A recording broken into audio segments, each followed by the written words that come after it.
Hello everyone, welcome to Dikshant classes. Today I am going to teach about the mode of entry into the international business.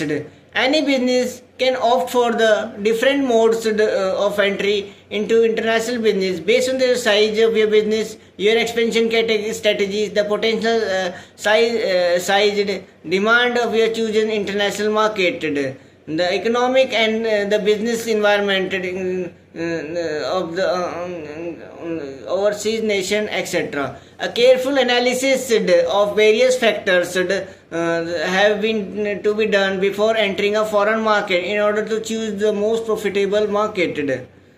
Choice of entry mode: non-equity mode or equity mode. In non-equity mode there are two things: export or contractual agreement. In export we have to directly export the product to another country and indirectly to some agent or intermediary or through others. Next is contractual agreement. Contractual agreements are between the two parties. Licensing, the license is given to the particular person for their particular product. Research plus development contracts, alliances with some parties and others. In the equity mode, there are two things: equity joint venture, wholly owned subsidiary. In the equity joint venture, minority is there, then 50% of EJV is there, equity joint ventures, and majority. In the wholly owned subsidiaries, greenfield, which is new project, acquisition acquired by someone and others. Next is how high are the transportation costs and the tariffs. Low, then we exported. Is no how amenable to the licensing. No FDI. Is no to amenable to the licensing. No FDI. Is tight control over the foreign operations required? Yes, FDI. Can know how be protected by the licensing contract. No FDI.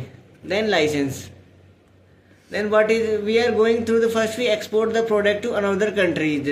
Then we go to the license is given by someone. Then franchise is given by someone. Then alliance is there. Then joint venture between two parties and wholly owned subsidiary. Equity or FDI mode or contractual agreements. Next is degree of ownership and controls.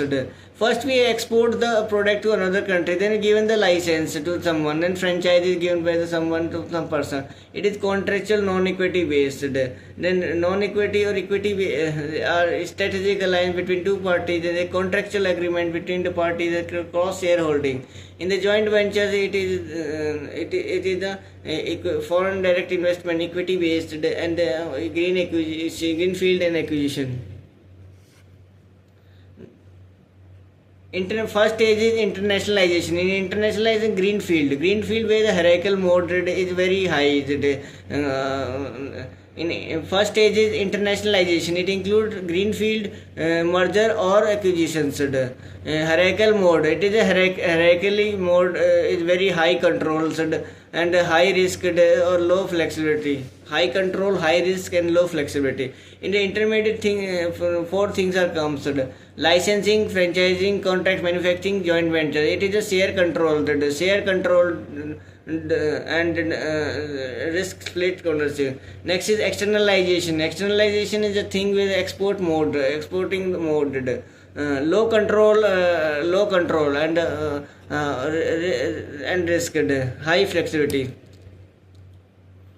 Next is exporting. So exporting is a marketing and the direct sale of domestically produced goods in another country. Exporting is a traditional and well-established methods of the reaching foreign market. Since exporting does not require the goods to be produced in the target countries, no investment in the foreign production facility is required. Most of the costs associated with the exporting take in the form of marketing expenses. Type of exporting: direct exporting and indirect exporting. Next, direct exporting for the company A from China directly export to the company C to Malaysia. In this type of transfer, a company transfer an item or employee to work temporarily in different office or often in another country. If the transfer required that their employee move to a different company, the special interim company transfer work permit must be issued. Next is indirect exporting. In this, the exporter hire the expertise of someone else to facilitate the exchange. The intermediary charge the fee for its services. There are several types of intermediary: manufacturer, export agent who sell the company product overseas; manufacturer representative who sell the product of several exporting firm in overseas market; export commission agent who act as the buyers for the overseas market; export merchants who buy and sells. They sell on their own for a variety of markets. Indirect exporter through the producer for going to exporters. The exporter is to importer. Subsidiary export is no.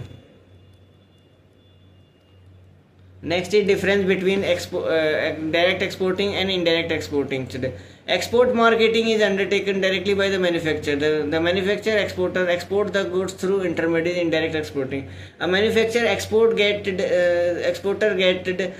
first-hand market information for his business as he operates directly in the exports marketing. In indirect exporting, the manufacturer get information for intermediaries. Such information may be inadequate, unreliable, and supply later. The exporting firm exercises complete controls on export pricing, the packaging, and so on. The exporting firm has the limited controls on pricing, etc. The marketing is given to the marketing middleman. Reputations. The direct exporter can earn goodwill in international. Direct exporters can earn goodwill in international market. The manufacturer may not earn reputation in overseas market. The manufacturer may not earn reputations in the overseas market. The intermediaries get the reputation. The manufacturer may not earn reputations in overseas market. The intermediaries get the same get the reputation. Risk. Direct exporters assume more risk as they look after both the production and marketing activities. Indirect exporters assume fewer risks as they are simply concerned with the manufacturing or producing of goods. Next is investment. It requires more investment as the exporting firms have to look after manufacturing and exporting. It requires less investment as the exporting firm is concerned only with the manufacturing activities. And direct exporter can claim a number of incentives such as rebate on income tax, duty drawback, etc. Indirect exporters cannot avail these benefits unless the export documented are transferred in their names. Overhead. The manufacturer exporter has to bear the production and distribution overhead. The manufacturer